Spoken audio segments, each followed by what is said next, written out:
Hello and a very warm welcome. You are watching Gravitas with me, Molly Gambhir. Let's get started.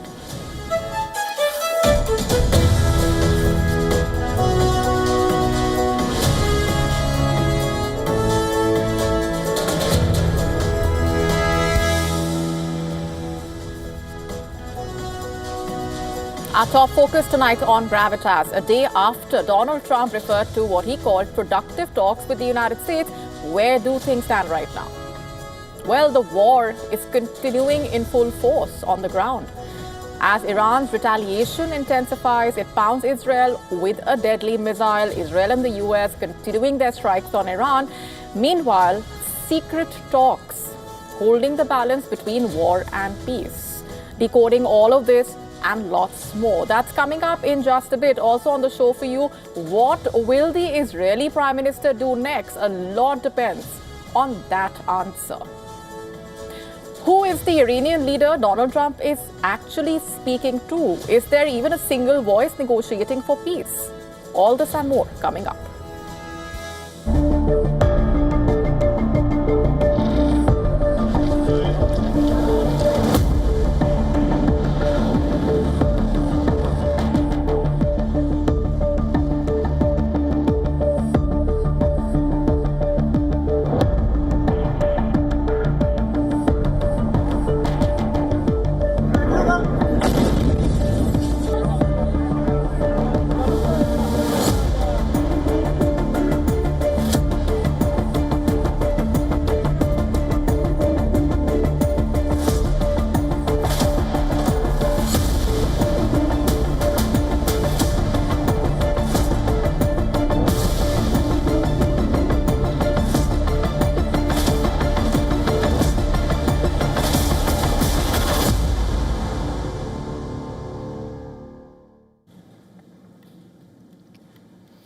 The fighting continues unabated, even as the West Asia war has now entered the 25th day. US and Israel continuing to strike Iran despite Trump's claim of what he called productive talks. Tehran has not only dismissed that as fake news, but it's also retaliating in equal measure with strikes on several cities of Israel and other parts of the region.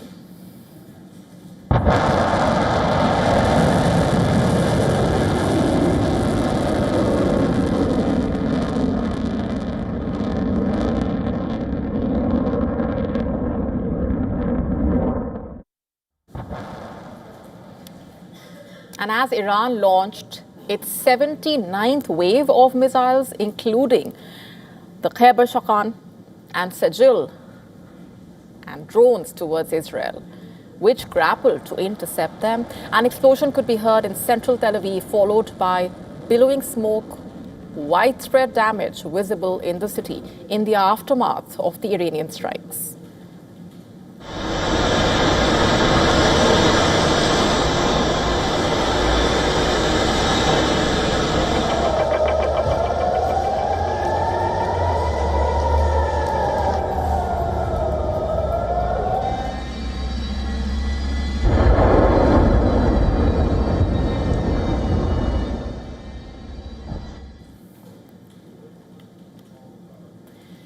At least 4 people were injured, 3 buildings, several cars were heavily damaged.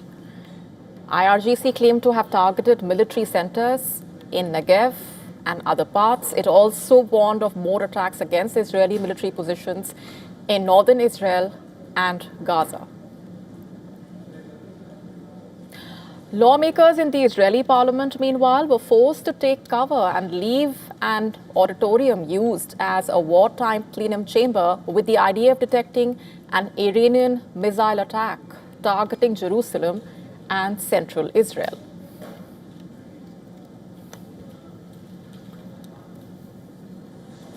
Benjamin Netanyahu, בעד.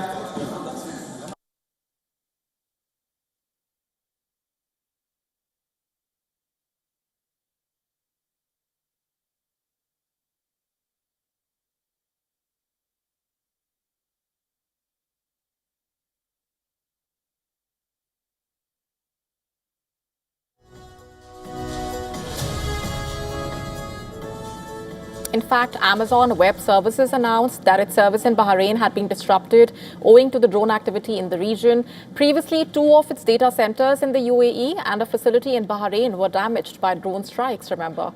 On the other side, the IDF also continued its offensive, having struck over 3,000 targets since the start of the war. It claimed to have struck the main security headquarters of the IRGC. It also completed a huge wave of strikes in Isfahan. So far, the IDF has claimed to have destroyed or disabled 330 of Iran's 470 missile launchers. Iran has now named Mohammad Zolgadar as its new security chief. He served as a top IRGC commander during the Iran-Iraq war.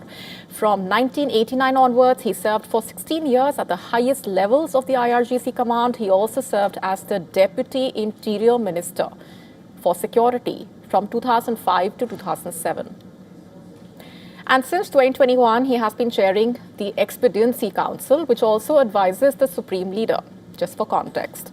Now, as the debate continues over Trump's announcement of that 5-day pause on attacks on Iranian infrastructure, a key question hanging in the air: what really changed in a span of about 48 hours? From threatening obliteration of Iran's power plants over the weekend to touting what he called productive talks with Iran on Monday, Trump's, in a way, U-turn has come under the scanner. And if Trump believed that a 48-hour ultimatum to Iran would compel it to solve the Strait of Hormuz issue, he was in for a rude shock. What followed was an intense counterattack by Iran. Iranian missiles managed to breach Israel's air defense systems over the weekend, striking Dimona, which is believed to host a nuclear facility. In a separate attack on the city of Arad, and 10 apartment buildings were considerably damaged. Overall, at least 175 people injured. The war clearly has reached a point of no return as of now, the way things stand.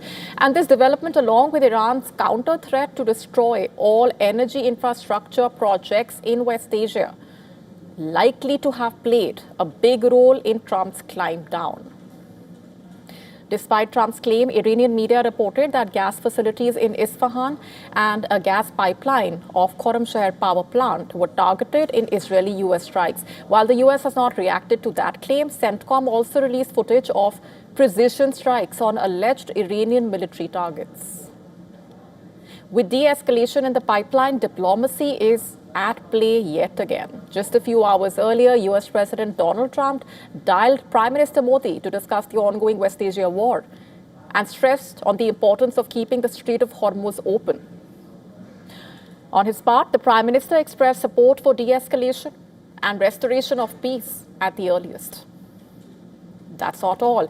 Pakistan, which is grappling with multiple conditions on the ground, in fact, war on its Western Front and rising anti-US sentiment, has jumped into the fray reportedly amid speculation about Islamabad's behind-the-scenes role. Its Prime Minister Shehbaz Sharif openly offered to host talks between the US and Iran, subject to concurrence of both countries. And as the war rages on, the human cost of the conflict is only mounting. The casualties continue to rise. Iran's death toll has now surged over 1,500. On the other hand, 13 US military personnel have died. 200 others have been injured. Israel's intensified attacks have resulted in over 1,000 deaths in Lebanon so far. Those are the numbers on your screen. And with no clarity yet on the progress of the talks between the US and Iran, the future of the war and the region hangs in balance.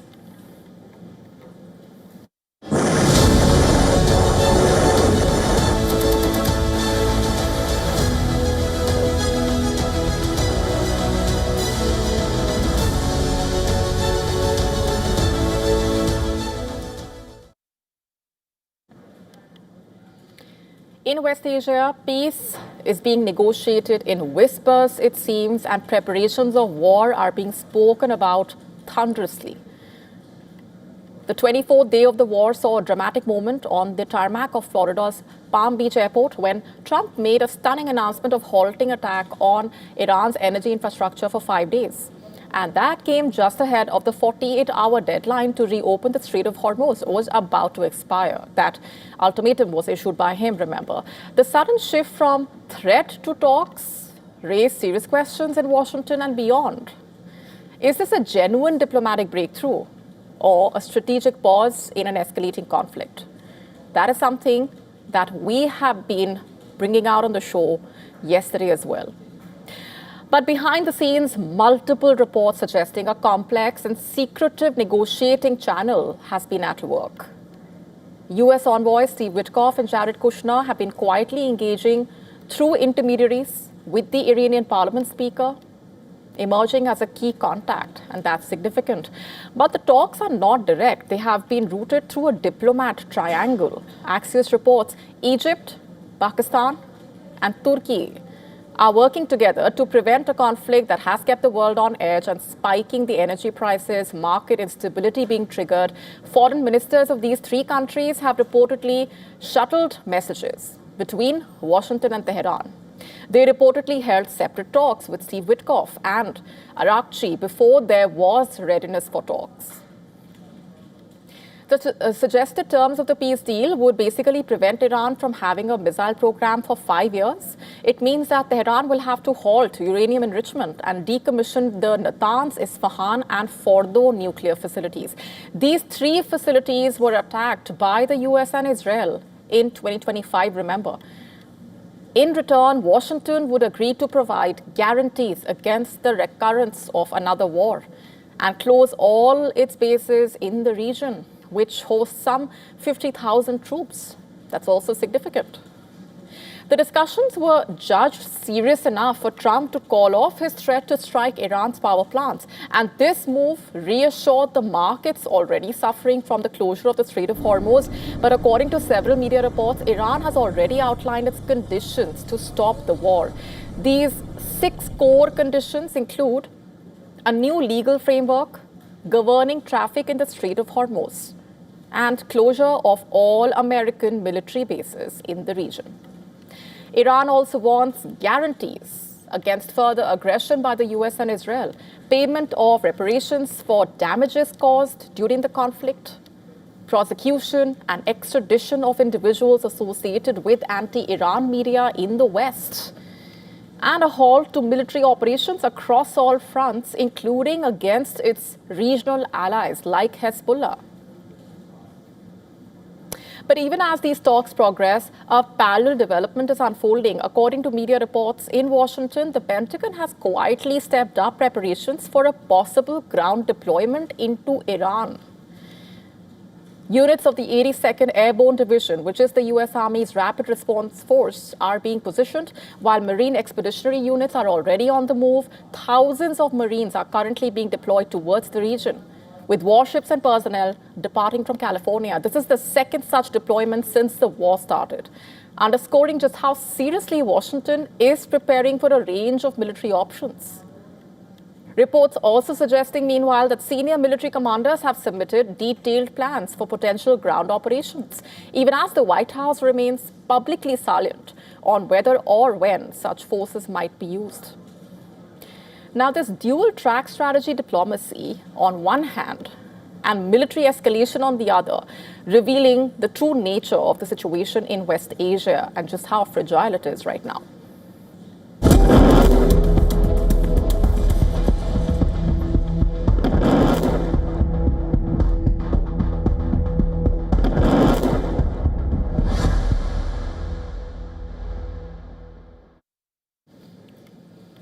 Israel, and more so its prime minister, find themselves potentially in a position they have barely faced before, alone and stranded in a way.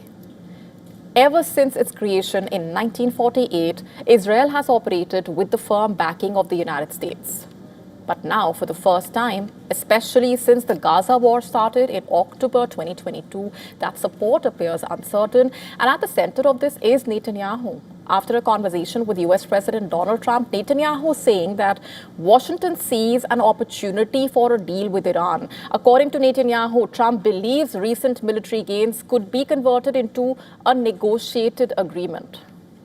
And Netanyahu is not backing down. He has made it clear Israel will continue its strikes in Iran and also in Lebanon.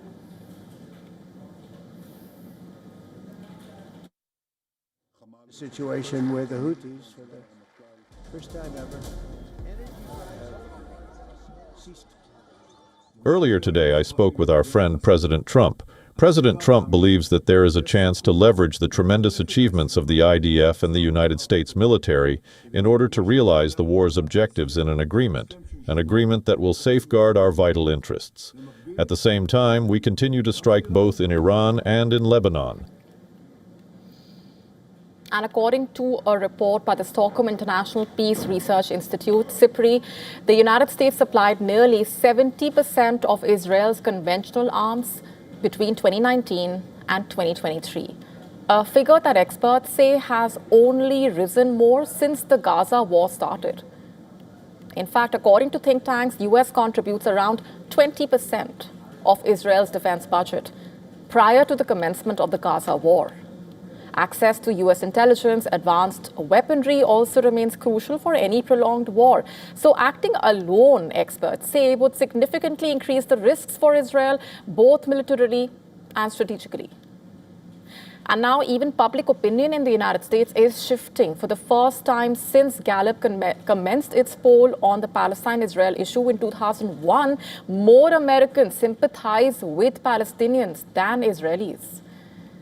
According to a recent Gallup poll, in fact, 41% of Americans now side with Palestinians, while 36% support Israelis. A sharp reversal from previous years. So where does all of this leave the Israeli leader? Without guaranteed American backing, Israel may be forced to rethink its strategy. And one possibility is perhaps shifting focus to a more immediate front. There are already signs of that. Israel's finance minister has called for the annexation of southern Lebanon. Netanyahu has vowed to continue operations against Hezbollah there. So could Lebanon become the sole battleground? Because there is also a political dimension to this. For Netanyahu, conflict is not just about security. It's also about survival.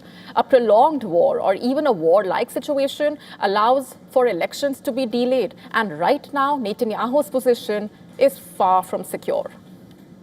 According to a recent Channel 12 poll, his bloc would win only 51 seats, trailing behind the opposition led by Naftali Bennett, which stands at 59. So the stakes are clear. A possible US-Iran deal could leave Israel and Netanyahu at crossroads.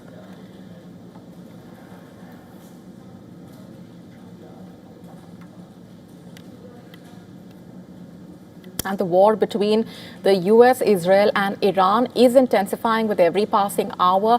Airstrikes pounding Tehran, missiles raining down on Israeli cities and US bases. While Israel claims around 330 of Iran's estimated 470 ballistic missile launchers are destroyed, IRGC showing new missile hub and continuing to retaliate with fewer but heavier missiles. Take a look.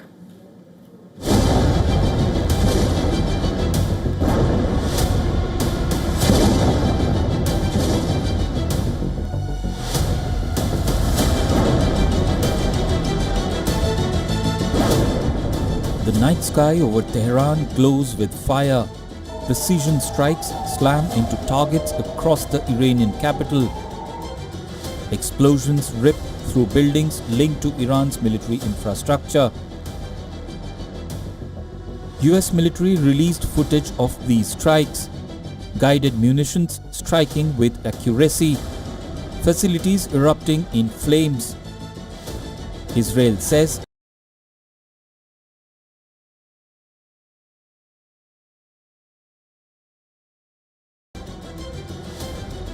for Iranians, the images are stark. Collapsed structures, streets filled with debris, emergency crews rushing through smoke-filled zones as sirens echo across the city.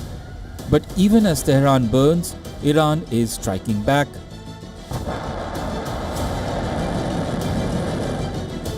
Missiles roar towards Israel. In Tel Aviv, the impact is visible. Buildings scarred by explosions, windows blown out across entire blocks, vehicles damaged, streets covered in rubble.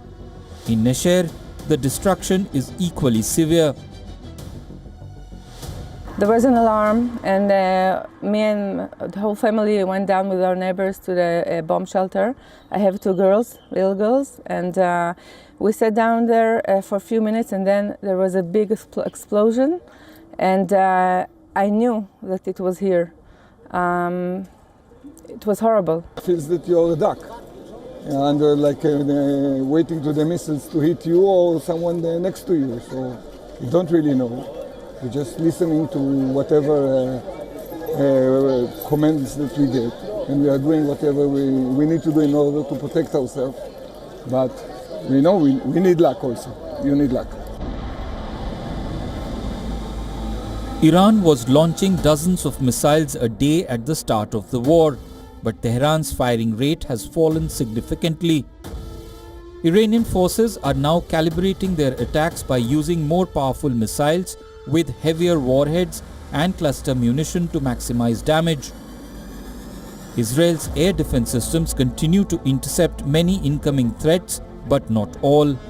Some missiles are getting through, and that is enough to cause damage, fear, and disruption. This war is now moving in both directions at full intensity.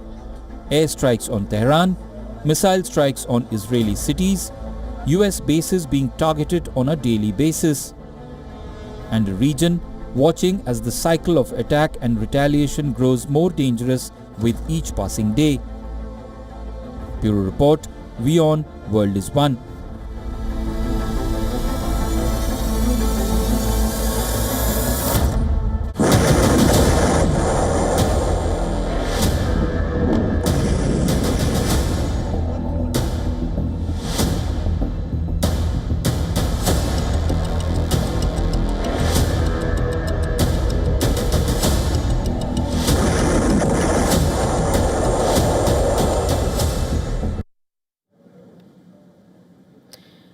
And we're starting off this story with a crucial question. Who is the Iranian leader that Donald Trump is really speaking to? Is there even a single voice negotiating for peace? And that question sits at the heart of a rapidly evolving mystery around the peace talks in West Asia. New reports by Israeli media suggesting that the new leader of Iran is prepared to engage in talks with Washington. According to these reports, in fact, a sensitive channel of communication involving Abbas Araghchi and the US envoy Steve Witkoff was approved at the highest levels of Iran's power structure. And this diplomatic outreach may have quietly received elite backing. These reports surfacing just a day after Donald Trump had doubts over clarity of Khamenei's status, remember. Nobody, we have not heard from the son. Every once in a while you see a statement made, but we haven't. We don't know if he's living. But the people that seem to be running it, and they seem that based on really fact, because things they've said have taken place. And yet, at the same breath, Trump has insisted that Washington is in active contact with senior Iranian figures, suggesting that talks are not only ongoing but entering a more serious phase. So if Khamenei, if not him, then who is the question? Attention is now turning towards Mohammad Ghalibaf, Iran's parliament speaker, who has emerged as a possible interlocutor. Reports from Axios identified him as a key figure allegedly engaging with US channels, even as some in the Trump administration view him as a potential partner and, remarkably, even a future leader in Iran. But he has flatly denied all such claims. He has rejected any suggestion of negotiations with Washington. He dismissed Trump's assertions as fake news and accused Washington of attempting to manipulate global financial and oil markets through strategic messaging. Now, these developments together, triggering intrigue, adding to this conundrum over the back channel talks, the denials, and what's really happening. Trump has also added a sense of urgency when he announced that the 5-day pause will be used to produce further results. And all of this unfolding against the backdrop of the Strait of Hormuz crisis, a critical route that carries around a fifth of global oil and liquefied natural gas supplies, and its closure by Iran for its adversaries, choking the energy and financial sectors of the world.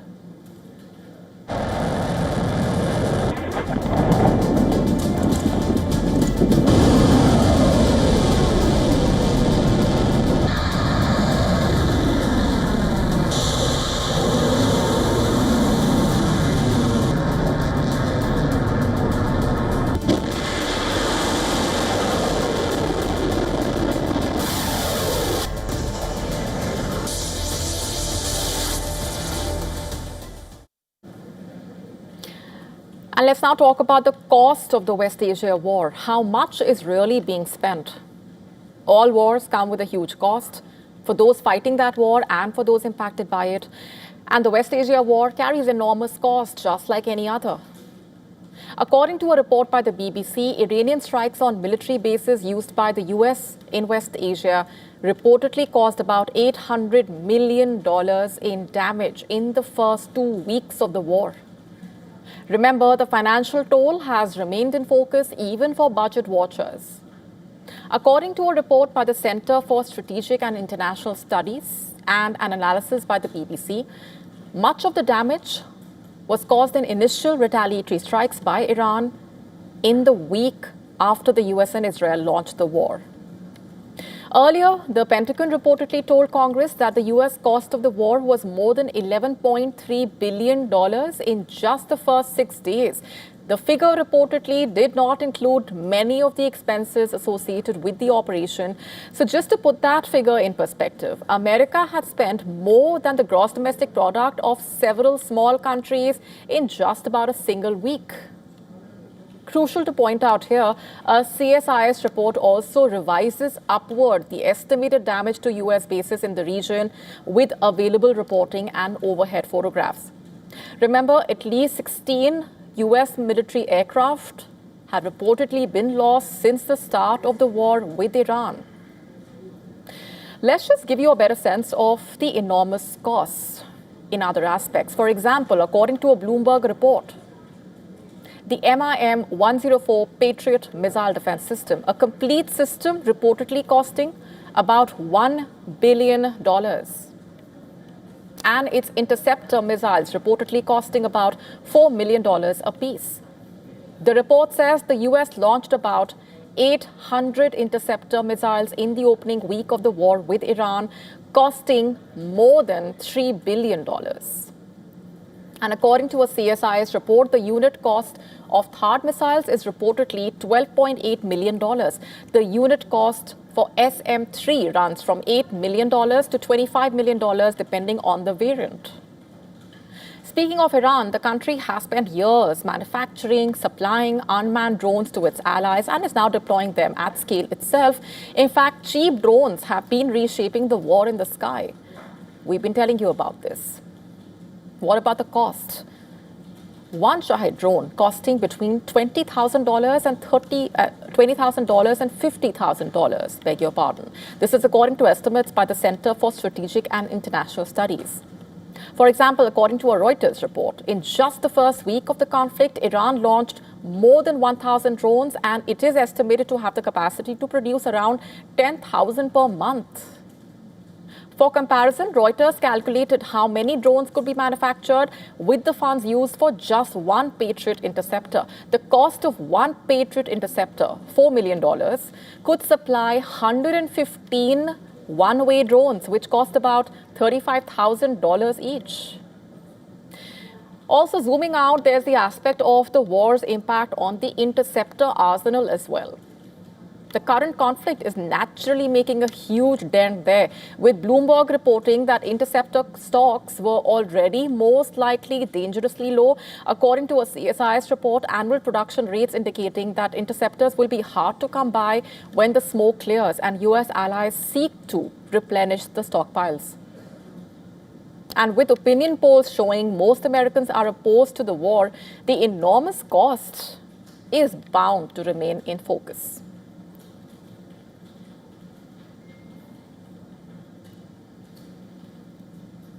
Also on the show ahead for you tonight, Israel's national and largest carrier has slashed its seat capacity to just 5% of normal levels, getting you the bigger picture.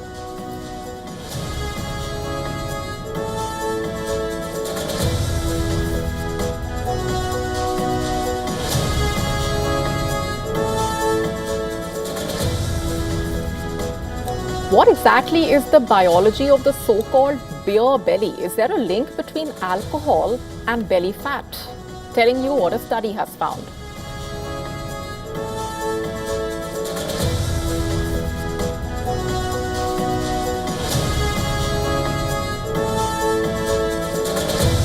It is the end of an era as Lycra files for bankruptcy. All this and more coming up.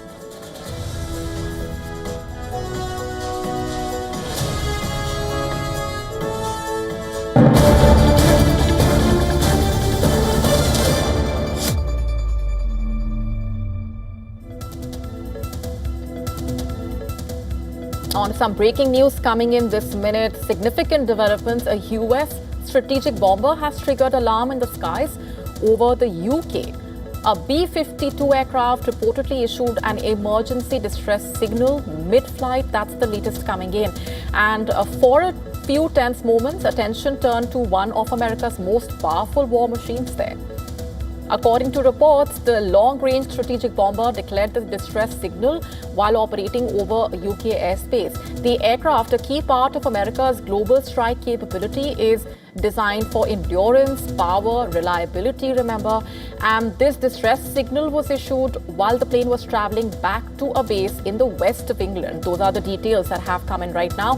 The reason for the distress signal as of now has not been confirmed, so we are awaiting further inputs. Now, just for perspective, the aircraft reportedly transmitted that code to regional radar stations. The specific signal is the universal aviation language for a general emergency. It immediately notifies all nearby controllers that the plane is in serious distress. When a pilot dials in this code, it clears the airwaves. It grants the aircraft priority over all other traffic, just to put this simply. And it's a request for a clear path to the nearest runway before the situation turns dangerous. And a fleet of American military planes currently stationed at Fairford, in fact, including B-1 Lancer bombers. This after the British Prime Minister granted the US permission to use it, as well as Diego Garcia in the Indian Ocean during the Iran war. Now, just for perspective, the Stratofortress, which reportedly issued the distress signal, is a long-range strategic bomber capable of carrying nuclear or conventional weapons. The bomber can fly at high subsonic speeds at altitudes of up to 50,000 feet. The aircraft has a range of 8,800 miles and 5 crew.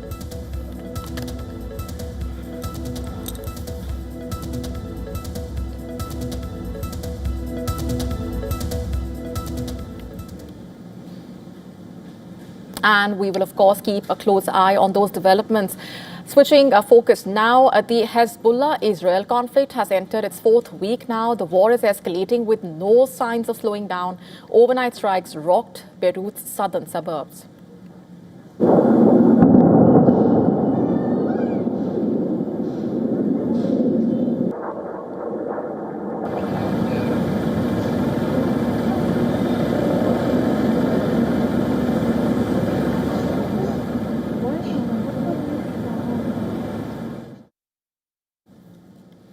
And on your screen are visuals of the aftermath of these strikes, leaving behind a trail of devastation, reducing entire buildings to rubble, shattering neighborhoods, leaving many families with practically nothing.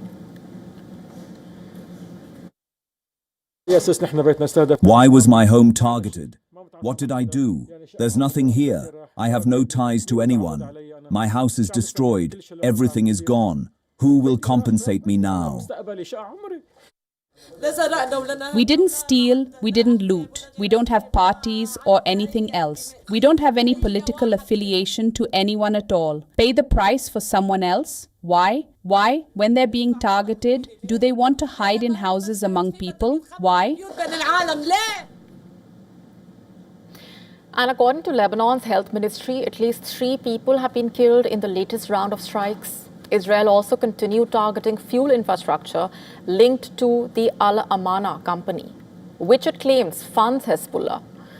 Hezbollah has also intensified its attacks, in fact. The group claimed a series of attacks, including several against Israeli soldiers in South Lebanon, as well as at sites in northern Israel.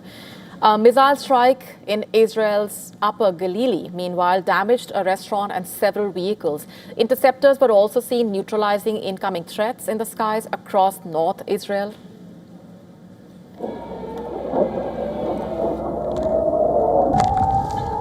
Another.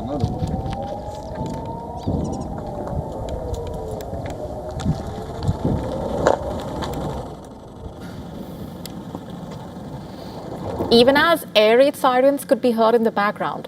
Amid this escalation, Israel's defense minister has issued a hardline warning stating that Israel will destroy homes in southern Lebanon, similar to operations in Gaza. Listen to this. The IDF is maneuvering into Lebanese territory to seize a front line of defense, eliminating Hezbollah terrorists and destroying the terrorist infrastructures that were established there, and the houses in the Lebanese contact villages near the border, which serve as terrorist outposts for all intents and purposes, in accordance with the Rafah and Beit Hanun models in Gaza. And on the diplomatic front, Lebanon has withdrawn approval for the Iranian ambassador, ordering him to leave the country amid the rising tensions over Iran's role in the conflict. The Hezbollah-Israel conflict has left over 1,000 people in Lebanon dead, more than 1 million people displaced. The United Nations is urging immediate de-escalation between the two sides. Will continue to call for de-escalation and urge all sides to avail themselves of the diplomatic channels available to them.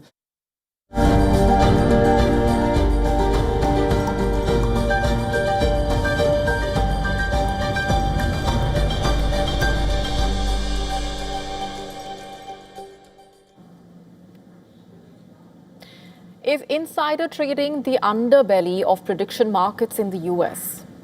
After 2 senators introduced a bipartisan legislation to curtail the industry's scope, Kalshi and Polymarket, the 2 biggest prediction market platforms, have now stepped in to curb insider trading. In fact, Kalshi announced that it would ban political candidates from trading on their campaigns. The firm also barred anyone involved in sports to participate in sports-related betting, from which it earned close to 90% of its revenue last year. On the other hand, Polymarket rewrote its rules to say that users cannot trade on topics on which they possess confidential information. And this extends not only to athletes, but also private officials and policymakers who have enough influence to get information in advance. And this move coming amid the latest controversy regarding a bet on Polymarket.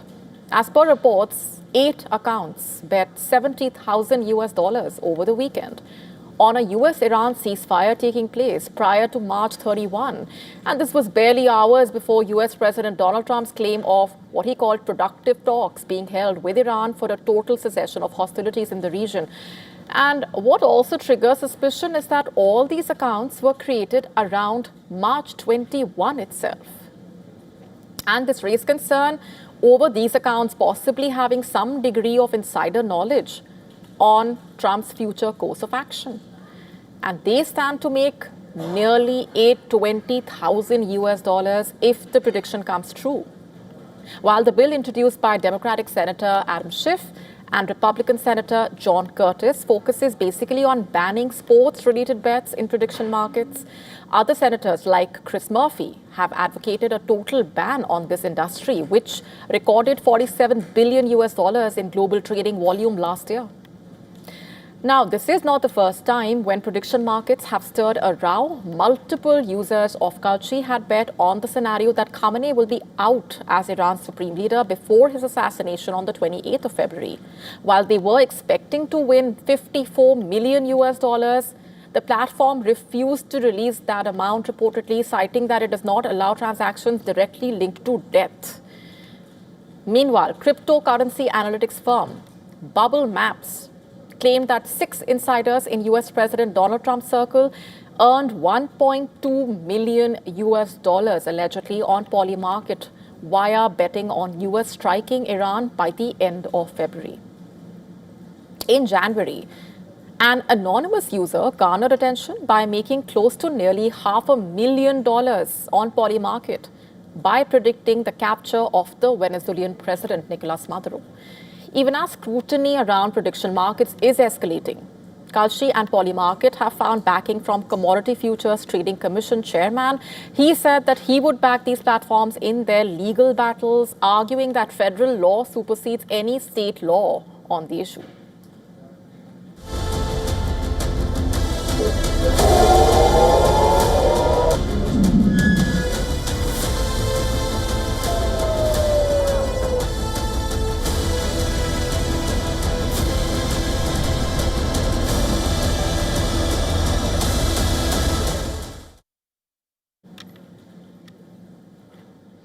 Air travel across West Asia continues to face disruption amid the war. Routes over parts of the region, in fact, have seen sudden cancellations or disruption. Many airlines have issued advisories citing safety concerns. And now Israel's national and largest carrier, El Al, has also taken a major step. The airline has slashed its seat capacity to just 5% of normal levels. This sharp reduction following a directive from Israel's transport authorities to basically scale down activity at the airport located near Tel Aviv. The decision coming amid the ongoing war, of course. Since late February, the airline has been running repatriation flights. But reportedly, after a fresh security review, Israeli Transport Minister has ordered a steep cut in flight movements, citing risks to civilian lives. Despite claims by Israel that most incoming missile threats have been intercepted, recent failures have reportedly raised alarm. Incidents over the weekend left multiple civilians injured, remember, in southern Israel, prompting stricter aviation controls. The airport has also been the site of several attacks by Iran. Under the new rules, the airport will now handle just one arrival and one departure per hour. While incoming flights face no passenger cap, outgoing flights are limited to just 50 passengers each. The airline says it will now prioritize urgent humanitarian and medical travel, and it will operate a handful of essential routes connecting Israel to parts like New York, Los Angeles, London, Paris. At the same time, the airline is urging Israeli authorities to expand operations to Ramon Airport, located over 4 hours from Tel Aviv.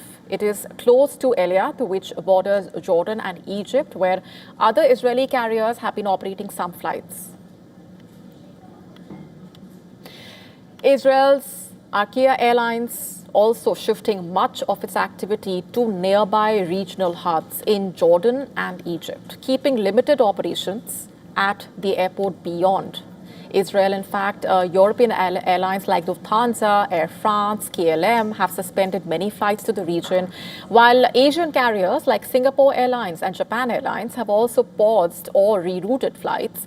Indian airlines like Indigo, Air India are also operating a limited number of flights across the region.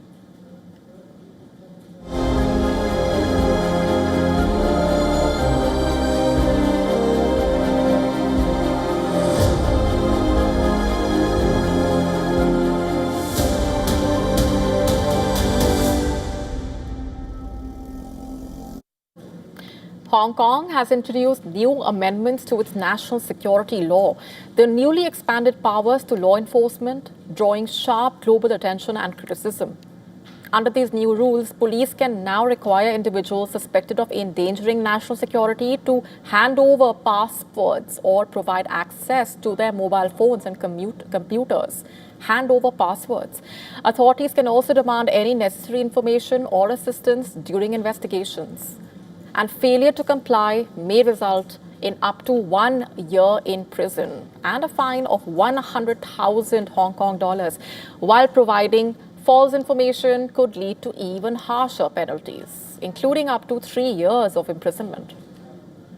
The amendments also granting customs officials the power to seize items considered to have seditious intent. The arrest can be made without any arrest. This makes a massive expansion of enforcement authority beyond traditional legal processes.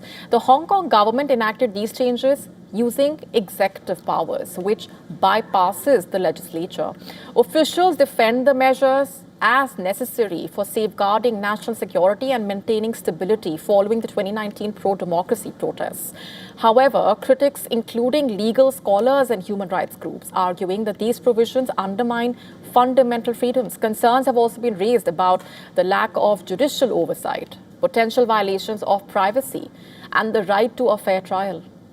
The national security law, which was first imposed in 2020, already carries several penalties, including life imprisonment for offences like subversion and collusion with foreign forces.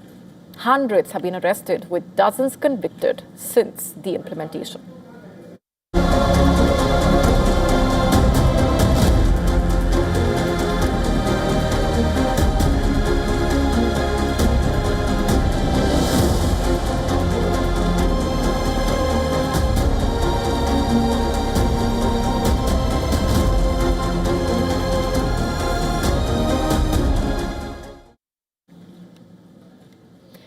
We've all heard of the phrase beer belly, but what exactly is the link between the two? Does alcohol actually cause a paunch?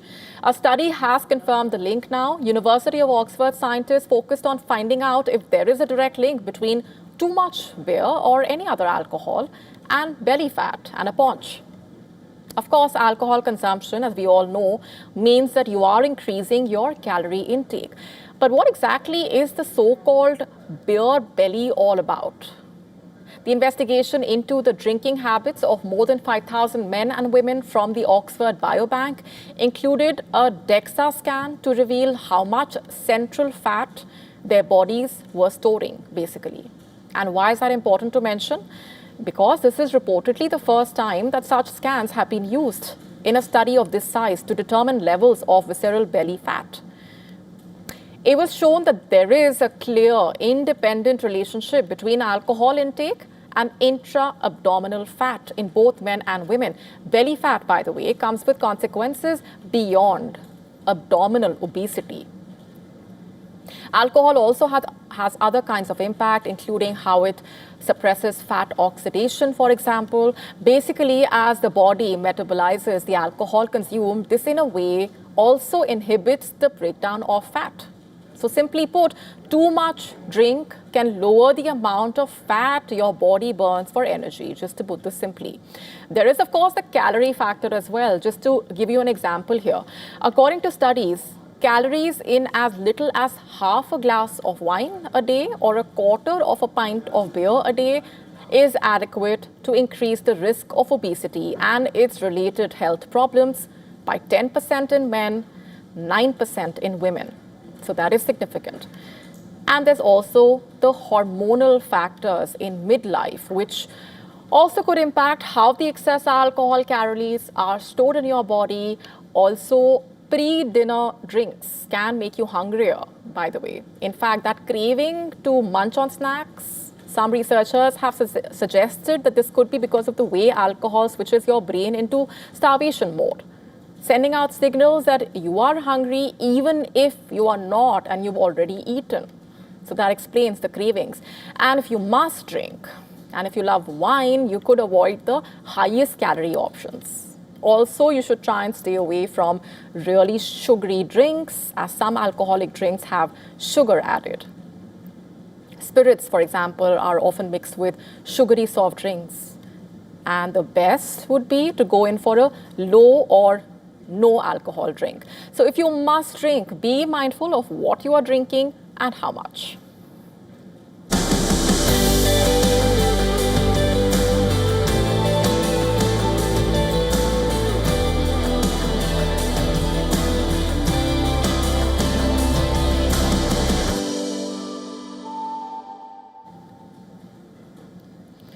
A 71-year-old German mathematician thought his biggest achievements were behind him, but that's not it. Last week, he proved that great work never comes with an age. He won the prestigious award worth around $780,000 for work he actually did more than 40 years ago. What's the story here? Back in 1983, he was studying equations that reportedly looked simple but incredibly difficult to solve. Think of one of the most famous and basic equations. It has many solutions like 3, 4, 5. But when the powers increase, solutions disappear. And this idea connects to a problem first suggested centuries ago. And then in 1922 came an even bigger challenge. A British mathematician claimed that certain complex equations have only a limited number of solutions. But he could never prove it. And this man changed just that. He proved the theory. Just to put this simply, he proved that some complex math problems have only a limited number of correct answers. It was a breakthrough that stunned the mathematical world and beyond.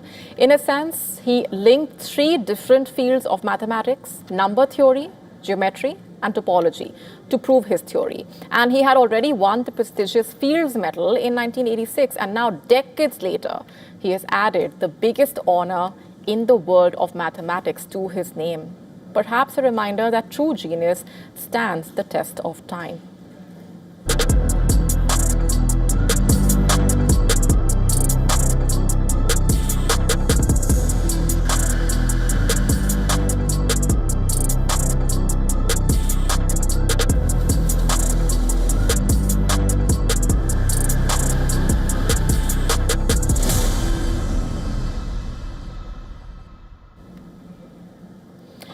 Our next story revolves around the Lycra company, the well-known producer of spandex fiber, which has filed for Chapter 11 bankruptcy in Texas as part of a major financial restructuring.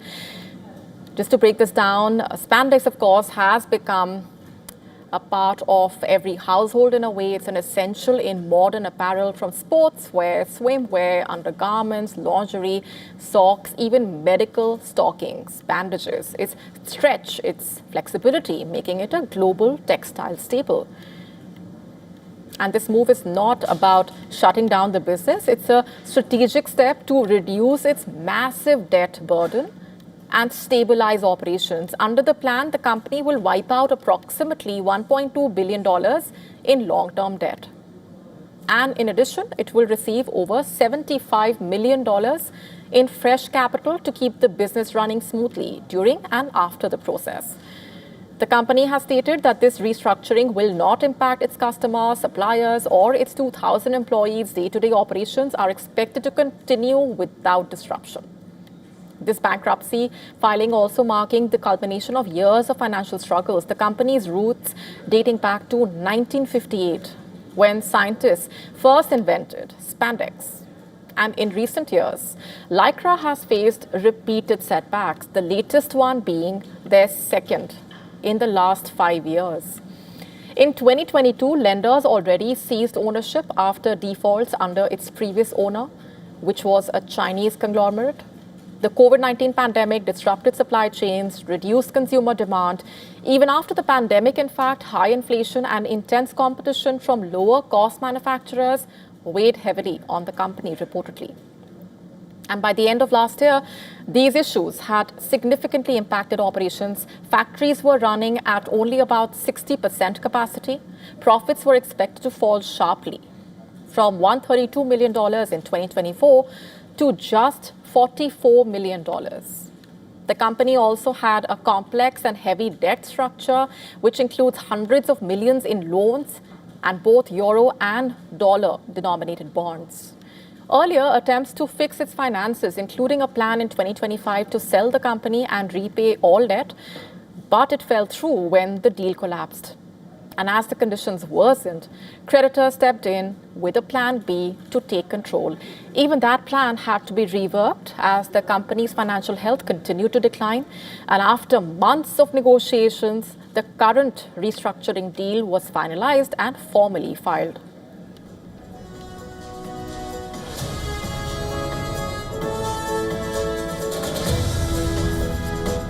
With that, it's a wrap on this edition of Gravitas. This is me, Molly Gambhir, signing off. Thanks for watching.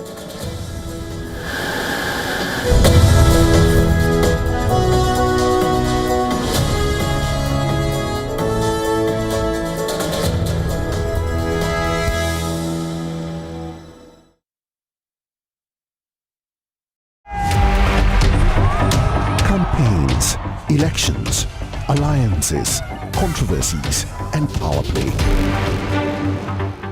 Beyond the noise and rhetoric, no election, no ballot issue too small.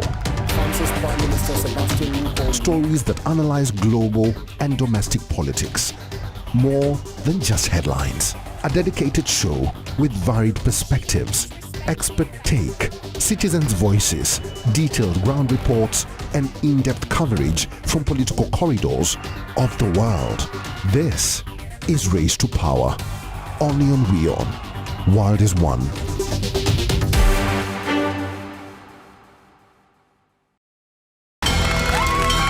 From the bustling trading floors of Wall Street to the vibrant exchanges of Asian stock markets, WION breaks it down for you to make sense of what's happening, as we reveal the key factors behind events, strategic battles, and the game-changing business decisions that shape the world. We bring you all of this and more on World Business Watch.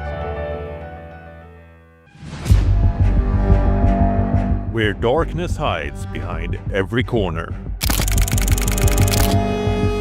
Where the truth is stranger than fiction. A show that dives deep into the stories which shock and mystify. Unsolved murders. Psychopaths who defy explanation. International war crimes. And millions swindled in financial fraud. The victims, the accused, and the sinister plot. Prime Crime is your front row seat to darkness.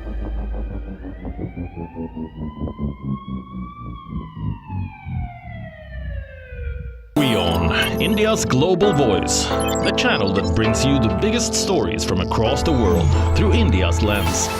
Now available in more than 190 countries worldwide. Because we believe that the world is one. Watch us in Africa, Europe, USA and Canada, South America, Asia Pacific, Middle East and North African regions.